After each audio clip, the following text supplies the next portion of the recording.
Jai Hind, friends. Let's start. The New START Treaty was in the news. What is the treaty? It is a bilateral strategic nuclear arm reduction treaty between USA and Russian Federation. It is a multilateral energy security cooperation treaty among East Asian Summit. It is a treaty between Russian Federation and European Union for the energy security cooperation. It is a multilateral cooperation treaty among the BRICS country for the promotion of trade. तो इसका सही answer है option number one, bilateral strategic nuclear arm reduction treaty, new START treaty, new strategic arms reduction treaty, reduction treaty. ठीक है, it was sign in 1994। Okay, first time it was sign in 1994, second time it was renew in 2010 और in force में आई 2011 में। Third time it was sign in 2021। ठीक है, but 2021 में जब ये साइन हुआ, 2023 में यू यूएस रशिया ने वॉकआउट कर दिया था। ठीक है, Russia walkout from the new start treaty in 2023। अभी रशिया और यूएसए के बीच में और कौन कौन से ट्रीटी साइन हुए थे? ठीक है, तो एक है SALT treaty, SALT strategic arm limited limitation talk, USA and USSR और आज का Russia. First SALT treaty was sign in 1972 और ये 1977 तक चली थी। Second SALT treaty was sign in 1979। ठीक है, अब ये ट्रीटी तो साइन हुई थी, बट इसमें एग्री एग्री किस किस चीजों पे किया था उन लोगों ने? तो to limit interference and respect each other's national sovereignty. Second चीज थी limit number of ballistic missiles और थर्ड थी लिमिट प्रोडक्शन ऑफ और development of new missiles, new missiles. ठीक है, एक और ट्रीटी यूएसए और रशिया के बीच में साइन हुई थी, उसका नाम है intermediate range nuclear forces treaty और INF। It was sign in 1987 और एग्री क्या हुआ था इसमें? तो एग्रीमेंट हुआ था कि जो न्यूक्लियर वेपन है, न्यूक्लियर वेपन जिनकी रेंज 500 से लेके 5000 मीटर किलोमीटर है, तो वो nuclear weapon not launch on ground. ठीक है, not launch on ground. But एक चीज यहाँ पे याद रखना कि इस ट्रीटी में ग्राउंड तो मेंशन किया था, but not mention about C. ठीक है, सी से लॉन्च कर सकते हो या नहीं, इसके बारे में कुछ मेंशन यहाँ पे हमें देखने को मिलता नहीं है। तो अभी नेक्स्ट क्वेश्चन देखते हैं। Three of the following criteria has contributed to recognition of Western Ghat, Sri Lanka and Indo-Burma region as hotspot of biodiversity. ठीक है, which three of the above are correct criteria in the context? ठीक है, तो पहले समझ लेते हैं कि बायोडाइवर्सिटी क्या होती है। बायोडाइवर्सिटी मतलब अभी देखो ये रीजन है, ओके, ये पर्टिकुलर रीजन है। इस रीजन में एक जो स्पीसीज है, richness of species called as biodiversity. ठीक है, अभी ये कंसेप्ट लाया किसने बायोडाइवर्सिटी वाला? ओके, हॉटस्पॉट ऑफ बायोडाइवर्सिटी वाला कंसेप्ट लाया था Norman Myers in in the world 36 hotspots are there, ठीक है। और इंडिया में कितने हॉटस्पॉट्स है? तो इंडिया में 4 हॉटस्पॉट्स है। कौन कौन से? पहले तो वेस्टर्न घाट, दूसरा है हिमालय। हिमालय के बारे में एक और क्वेश्चन है, हम आगे डिस्कस करने वाले हैं। थर्ड है इंडो बर्मा, फोर्थ है सुंडालैंड रीजन, ठीक है। तो अभी पहले डिस्कस करते हैं कि हॉटस्पॉट जो डिक्लेयर करते हैं इसके लिए कुछ कुछ तो क्राइटेरिया होगा ना, कुछ क्राइटेरिया होगा, उसके बाद उसको हॉटस्पॉट कहा जाता होगा। तो क्राइटेरिया कौन कौन से हैं, ठीक है, क्राइटेरियाज। तो फर्स्ट क्राइटेरिया है at least 1500 vascular plants are endemic. अभी एंडेमिक क्या होता है? तो एंडेमिक मतलब फाउंड इन पर्टिकुलर रीजन और पर्टिकुलर ग्रुप, ठीक है। सेकंड क्राइटेरिया क्या है? 30% और less than 30% of its original habitat is in threat, okay। तो कौन कौन से 3 क्राइटेरिया है इसमें? Species richness, endemism and threat perception. 1, 3, 5, option number C is the answer, ठीक है। अभी नेक्स्ट क्वेश्चन डिस्कस करेंगे। Human activities in the recent past have causes the increased concentration of carbon dioxide in the atmosphere, but a lot of it doesn't remain in the lower atmosphere because of which of the statement are correct, ठीक है। Correct कौन सा है ये पूछा है हमें। The trapping of air in the polar ice cap, the photosynthesis by photoplankton in the ocean, its escape in the outer stratospheric, okay, outer stratosphere। तो इसमें सही आंसर है ऑप्शन नंबर बी, ठीक है। ऑप्शन स्टेटमेंट दो इसका सही statement है, आंसर है ऑप्शन नंबर बी। अभी ये photosynthesis by photoplankton in the ocean, it also known as blue carbon, and it is a nature of carbon sequestration, ठीक है। ब्लू कार्बन के बारे में थोड़ी और इंफॉर्मेशन लेते हैं। ब्लू कार्बन, तो blue carbon stored in coastal and marine ecosystem, okay, marine ecosystem. Example कौन कौन से होंगे? अपने मैंग्रोव्स, उसके बाद salt marshes, and third and most important sea grasses, ठीक है।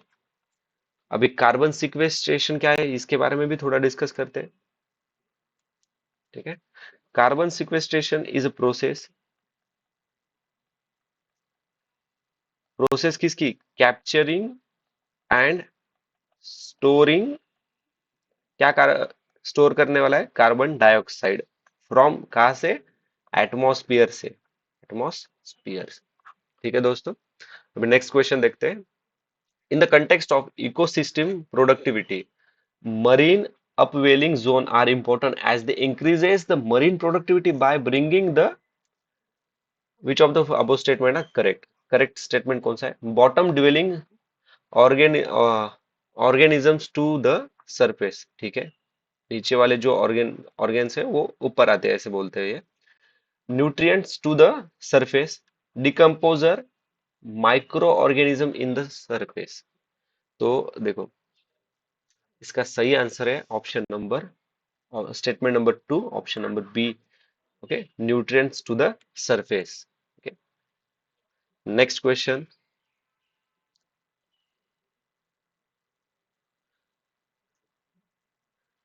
इन a tropical rain forest, okay, if a tropical rainforest is removed, It does not regenerate quickly as compared to tropical deciduous forest. This is because, so exotic species invade the fertile soil.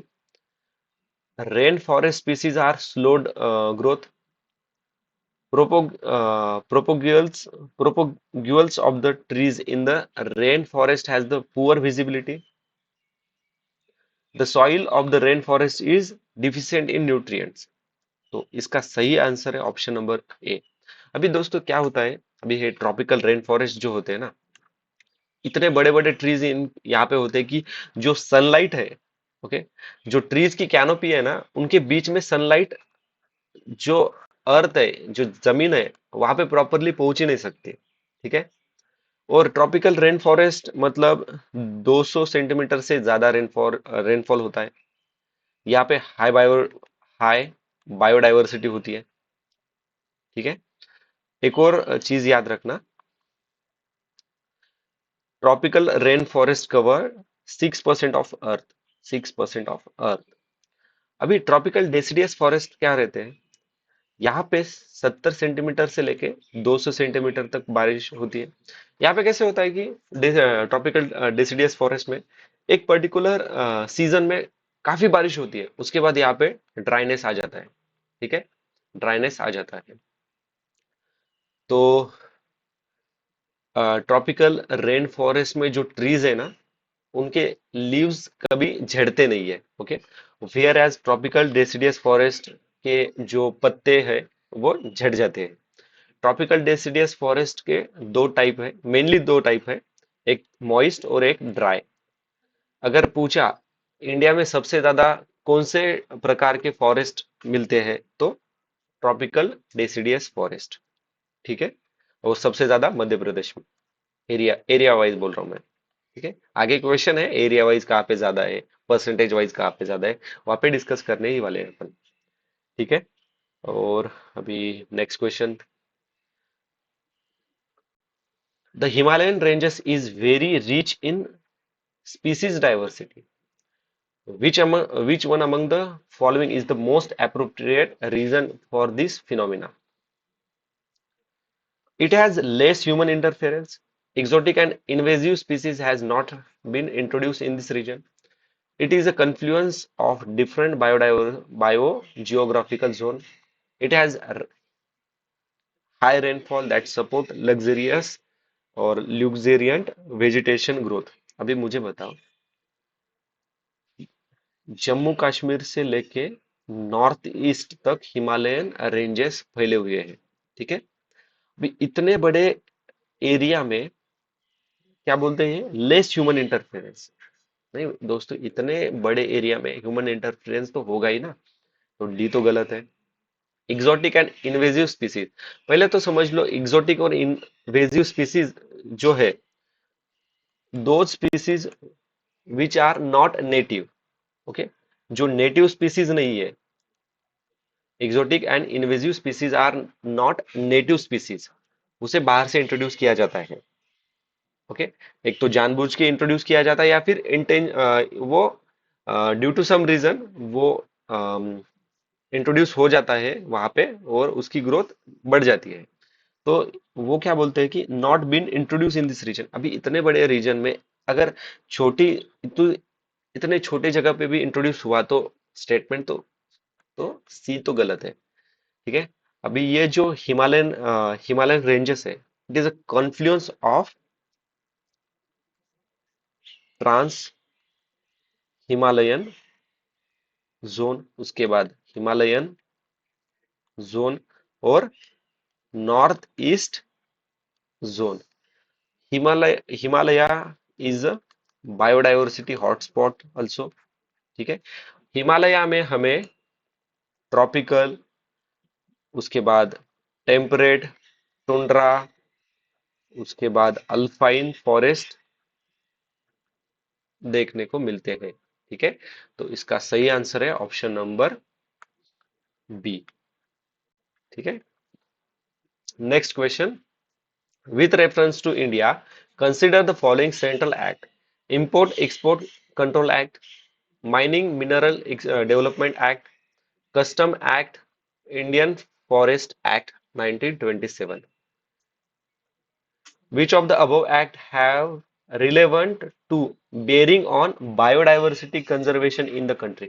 अभी पहले तो ध्यान में रखना, biodiversity एक wider concept है, ठीक है, वाइडर कंसेप्ट है। अभी ऑप्शन स्टेटमेंट 4 में क्या दिया है कि इंडियन फॉरेस्ट एक्ट, मतलब हर हालत में स्टेटमेंट 4 तो सही होगा।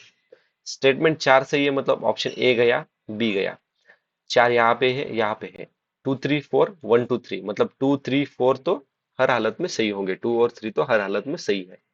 अभी पूरा answer depend on statement 1, import and export act.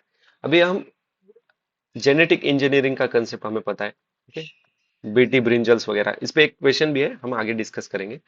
हम उसको इंपोर्ट करते हैं, कुछ हम एक्सपोर्ट करते हैं। तो देखो, ये जेनेटिकल मॉडिफाइड जो फूड्स रहते हैं, उससे डायरेक्टली या फिर इनडायरेक्टली सॉइल पे इफेक्ट होता है। सॉइल पे इफेक्ट होगा मतलब क्या होगा, इन्वायरमेंट में इफेक्ट होगा, ये कैस्केडिंग इफेक्ट है ना। तो ये स्टेटमेंट भी सही है, ठीक है। तो इसका आंसर है ऑप्शन नंबर सी, ठीक है, ऑप्शन नंबर सी। अभी नेक्स्ट क्वेश्चन डिस्कस करते हैं। Karl Marx explain the process of class struggle with the help of which one of the following theory? तो उसका आंसर है option number D, dialectical. Next question है, a layer in the earth atmosphere called ionosphere facilitate radio communication. Why? Which of the above statement are correct? Radio wave has a very long wavelength. Presence of ozone causes the reflection of radio waves to earth. तो पहले अभी देखो, इसको समझते हैं इस diagram के साथ, ठीक है। ये हमारा अर्थ, इसके ऊपर है ट्रोपोस्फियर, स्ट्रेटोस्फियर, उसके बीच में है ओजोन, मेटेरॉइड बर्न, ठीक है, उसके ऊपर है मेजोस्फियर, मेजोस्पॉज, थर्मोस्फियर, और अपना आया यहाँ पे आइनोस्फियर। आइनोस्फियर मतलब क्या होता है? देखो, ionosphere is electrically charged layer. अभी अर्थ से जो भी अर्थ से जो भी रेडियो वेव्स रिफ्लेक्ट होते हैं, ओके, अर्थ से जो भी रेडियो वेव्स यहाँ पे आते हैं, तो यहाँ पे क्या होता है, आइनोस्फेयर से वो reflect back to the earth, ठीक है, reflect back to the earth, ठीक है। अभी बैक टू क्वेश्चन।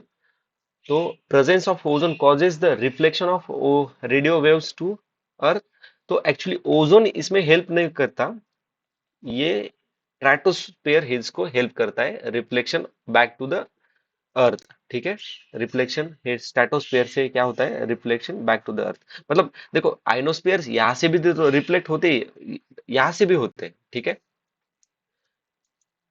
उसके बाद स्टेटमेंट 2 देखो, रेडियो वेव्स। तो देखो, रेडियो स्टेशन आपने सुना होगा, तो हर 100 किलोमीटर में एक रेडियो स्टेशन रहता है, तो वेरी लॉन्ग वेवलेंथ। ये स्टेटमेंट या इस जगह पे ये गलत है, ठीक है।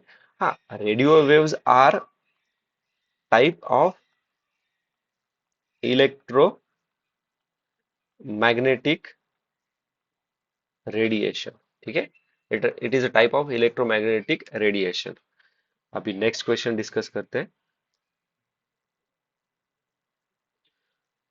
Both foreign direct investment and foreign institutional investment are related to investment in country. Which one of the following statement best represents the important difference between two? ठीक है, पहले हम देखते हैं एफडीआई और एफआईआई के बारे में थोड़ा। Foreign direct investment and foreign, ठीक है, foreign direct investment and foreign institutional investment. Foreign direct investment, direct मतलब यहाँ पे they bring better management skill as well as technology. और एफआईआई में क्या ब्रिंग करते हैं, ओनली कैपिटल, ठीक है। FDI mainly target primary market, primary market, whereas FII target secondary market,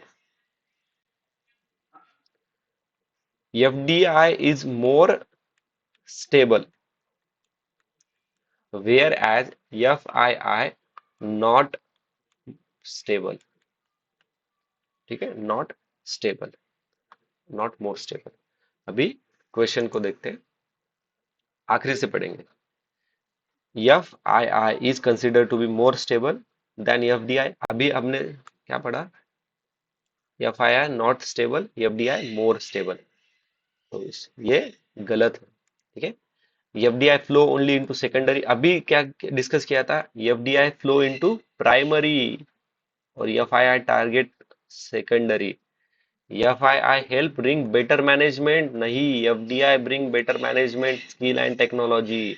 FDI नहीं, FII ब्रिंग कैपिटल। तो इसका आंसर है option number B. Okay, FII helps in increasing capital availability in general, while FDI only target specific sectors. Okay, option 2 is the answer. फिर next question देखते हैं। Genetically engineered form of brinjal known as BT brinjal has been developed. The objective of this is, देखो अभी एक question हमने पढ़ा था import और एक्सपोर्ट्स वाला, उसी में बोला था कि वो जेनेटिकल इंजीनियरिंग वाला, ठीक है। तो इसका आंसर है option number 1, to make it paste resistant. अभी नेक्स्ट क्वेश्चन क्या है? With reference to Aam Aadmi Bima Yojana consider the following statement. Which of the statement are given correct? There is a provision for free scholarship for up to 2 children of the insured who are studying between class 9 and 12. The member insured must be in the age group 30 से 65 year. The member insured under the scheme must be head of the family or earning member of the family in the rural landless household। तो देखो दोस्तों, option 1 और option number 3 लोगों के welfare के बारे में बोल रहे हैं, मतलब ये पॉजिटिव स्टेटमेंट है। अभी ये जो स्टेटमेंट 2 है ना, तो यहाँ पे एग्जामिनर ने ट्रैप यही सेट किया है, ये 30 से लेके 65 नहीं है, 18 से लेके 59 ईयर तक है, ठीक है। यहाँ पे एग्जामिनर ने ट्रैप सेट किया था। ये लॉन्च कब हुई थी? 2 अक्टूबर 2007 में लॉन्च हुई थी। नेक्स्ट क्वेश्चन क्या है? In the context of global oil prices, Bryant crude oil is frequently refers to in the news. What does term imply? Above statement are correct. It does not contain sulfur. It is a source from North Sea. It is a major classification of crude oil. तो एक और दो statement सही है, इसका answer है option number B. ठीक है, option number B is the answer. अभी देखो दोस्तों, अगर आपको ये पता भी नहीं होगा था, तो एक जगह पे हम थोड़ा सा लॉजिकल एलिमिनेट कर सकते हैं। It does not contain sulphur. अभी देखो, अगर 0.001% भी अगर इस्तेमाल हुआ रहता तो ये स्टेटमेंट सही होता ना। तो इस लॉजिक से आप मतलब 50-50 तक आ सकते थे, ठीक है। Next question. The function of heavy water in a nuclear reactor is to. Heavy water मतलब D2O, deuterium oxide, deuterium oxide, okay, deuterium oxide, also known as 2H। तो ये इसका मेन फंक्शन क्या है? Slow down the speed of neutrons, okay, slow down the speed of neutrons. तो okay दोस्तों, बाकी के क्वेश्चन अभी नेक्स्ट वीडियो में डिस्कस करते हैं। Thanks for watching, see you in next video. अगर कोई डाउट या फिर कोई सजेशन देना है तो प्लीज कमेंट बॉक्स में पूछ सकते हो। जय हिंद।